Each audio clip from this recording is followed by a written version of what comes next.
ఈ తమ్మునేలు చూసి మీకు అర్థమయ్యే ఉంటుంది కదండి. ఇప్పుడు ఈ నామాలు కూడా చదివి ఉంటారు కదా. అదేనండి మనం ఎక్కడికి వచ్చామో మీకు తెలుసు కదా. అదే కాశీబుగ్గ ఆలయం అండి. కాశీబుగ్గ ఆలయము మన హైదరాబాద్లోనే ఉంది. అది కిషన్ బాగ్లో ఉందండి ఇది టెంపుల్.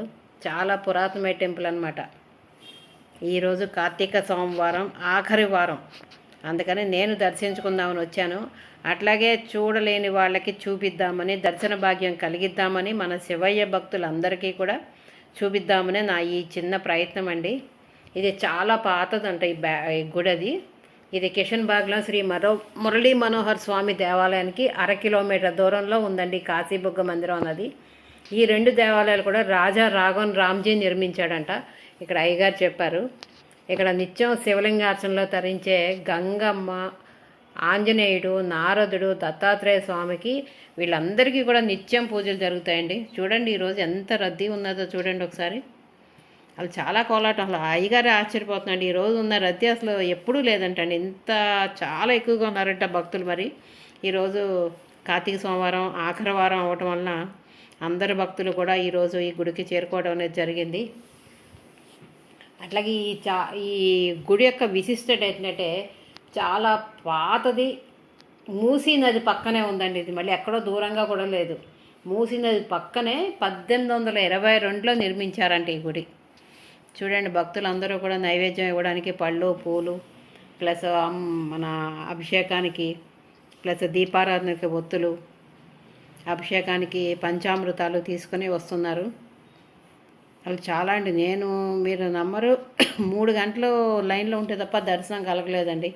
ఇంకా శ్రీశైలం వెళ్తేనా తొందరగా అయిపోయిందేమో, కానీ శ్రీశైలం కూడా మార్నింగ్ వెళ్ళొచ్చాను.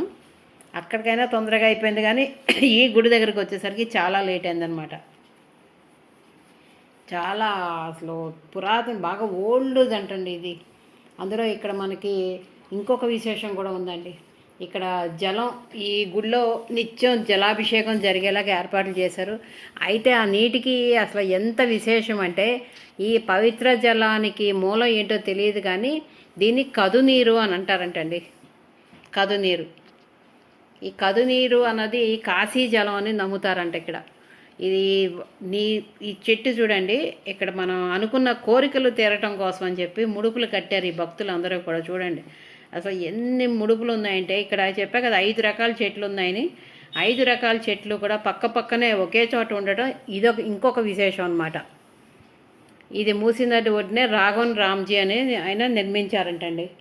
ఈ ఆలయం మన దేవాలయాల్లో కాకుండా చాలా విశేషంగా, చాలా స్పెషల్గా అండర్ గ్రౌండ్లో కట్టుందండి ఇది. యాక్చువల్లీ మనం పైనుంచి లోపల కిందకి దిగుతాం అన్నమాట. చాలా బాగా లోపల కిందకి అండర్ గ్రౌండ్ అన్నమాట. భూగర్భం, మన పచ్చిగా పక్కగా తెలుగువాడు చెప్పాలంటే భూగర్భం అన్నమాట.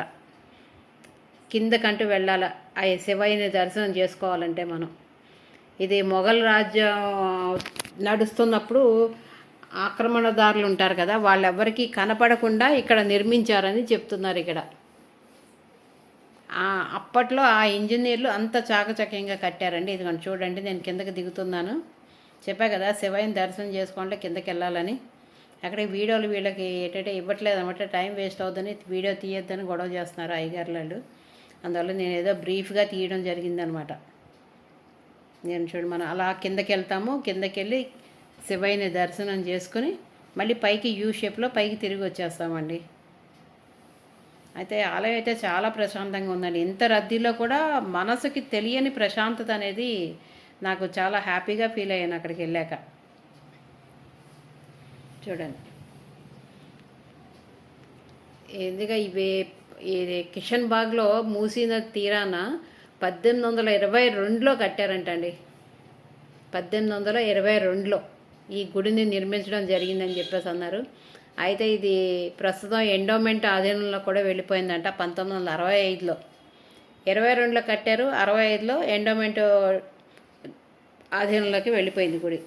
ఇదిగోండి ఈరోజు కార్తీక సోమవారం కదా, అందరూ కూడా పూజలు అవి చేస్తున్నారు. చూడండి దీపారాధనలు. కొంతమంది 365 ఒత్తులు వెలిగిస్తున్నారు, కొంతమంది మామూలు దీపారాధన చేస్తున్నారు. ఈ 5 చెట్లు ఉన్న స్థానం అన్నమాట ఇక్కడ. చూసారా? చాలా విశేషంగా ఉందండి. అట్లాగే ఇక్కడ అన్నదాన కార్యక్రమం కూడా జరుగుతుంది. దర్శనం అయిపోయాక వెళ్ళేటప్పుడు అన్నదానం చేసి వెళ్ళమనే చెప్తున్నారు అయ్యగారులు అందరూ కూడా, అన్నప్రసాదాలు తీసుకోండి అని. ఓకేనండి, శివయ్య దర్శనం చూపించడానికి నేను ఈ విధంగా వీడియో తీయడం జరిగింది. మీకు అందరికీ నచ్చిందని అనుకుంటున్నానండి ఈ వీడియో.